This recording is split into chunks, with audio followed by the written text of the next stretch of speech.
Hello बच्चों, आज हम पढ़ेंगे प्रेमचंद जी का जीवन परिचय। उससे पहले हम उनके जीवन के कुछ मुख्य बिंदुओं को देख लेते हैं। प्रेमचंद जी पहले उर्दू भाषा में लिखा करते थे और उसमें अपना नाम वो नवाब राय बताते थे। देखते हैं, प्रेमचंद ने अपने लेखन की शुरुआत पहले उर्दू भाषा में नवाब राय के नाम से की। बाद में वे हिंदी भाषा में लेखन कार्य करने लगे। बच्चों, जब वो उर्दू भाषा में अपना लेखन कार्य करते थे तो अपना नाम उन्होंने नवाब राय रखा था, लेकिन जब वो हिंदी भाषा में अपना लेखन कार्य उन्होंने प्रारंभ किया तो उन्होंने अपना नाम मुंशी प्रेमचंद रखा। उन्होंने अपने साहित्य में किसानों, दलितों, नारियों की वेदना और वर्ण व्यवस्था की कुरीतियों का मार्मिक वर्णन किया है। वर्ण व्यवस्था यानी जाति पाति, ब्राह्मण, वैश्य, क्षत्रिय और शूद्र, उस समय जो समाज था उसमें ये जातियां पाई जाती थी और इनके अंदर जो भेदभाव पाया जाता था उसके बारे में उन्होंने अपने साहित्य में बताने का प्रयास किया है। वे साहित्य को स्वार्थ सुखाए न मानकर सामाजिक परिवर्तन का एक सशक्त माध्यम मानते थे। वे कहते थे कि जो साहित्य है वो केवल अपने आप को सुख प्रदान करने के लिए ही नहीं है, बल्कि ये ऐसा सशक्त माध्यम है जिसकी सहायता से हम समाज में एक परिवर्तन ला सकते हैं, कुरीतियों को समाप्त कर सकते हैं और अच्छी रीतियों का चलन कर सकते हैं। उन्होंने समाज सुधार और राष्ट्रीय भावना से ओतप्रोत अनेक उपन्यास और कहानियां लिखी।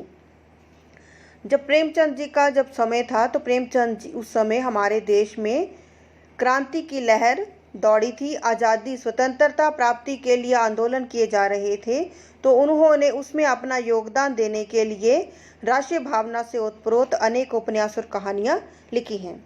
पत्रिकाओं का संपादन उन्होंने जो किया वो पत्रिकाएं थी माधुरी, हंस, मर्यादा और जागरण।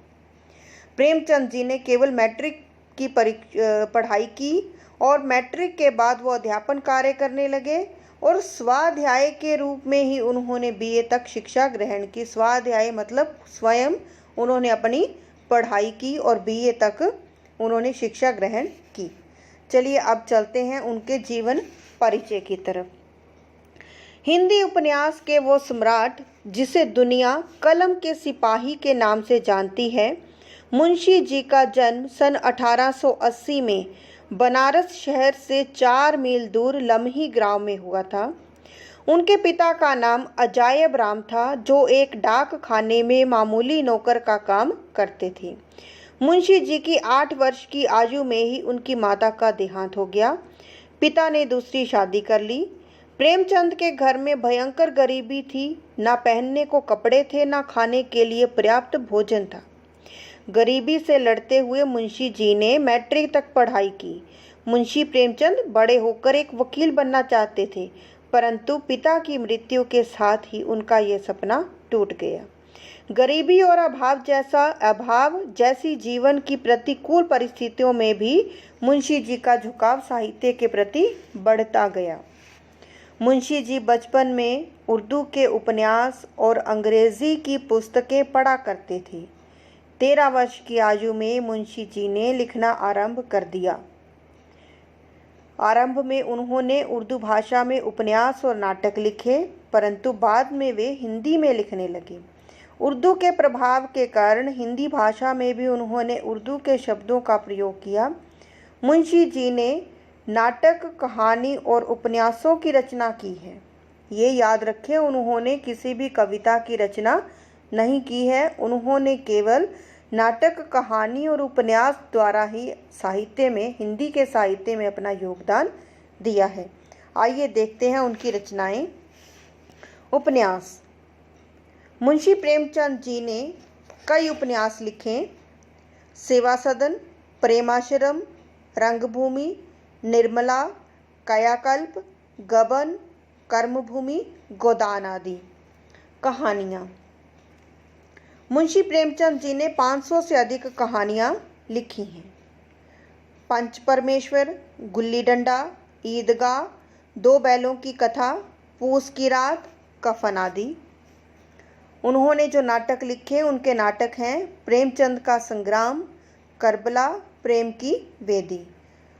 निबंध उनके जो हैं वो इस प्रकार हैं: हंस, माधुरी, साहित्य का उद्देश्य, पुराना ज़माना नया ज़माना, स्वराज के फायदे आदि। भाषा शैली उन्होंने जो साहित्य लिखने के लिए जो उन्होंने भाषा शैली अपनाई वो भाषा शैली है। मुंशी प्रेमचंद जी उर्दू से हिंदी में आए थे। पहले वो उर्दू भाषा में अपनी रचनाएं लिखा करते थे और बाद में ही उन्होंने हिंदी भाषा में अपनी रचनाएं लिखनी शुरू की। तो उनकी भाषा में उर्दू भाषा का भी प्रभाव रहा है। उनकी भाषा में उर्दू की चुस्त लोकोक्तियाँ और मुहावरों का प्रयोग है।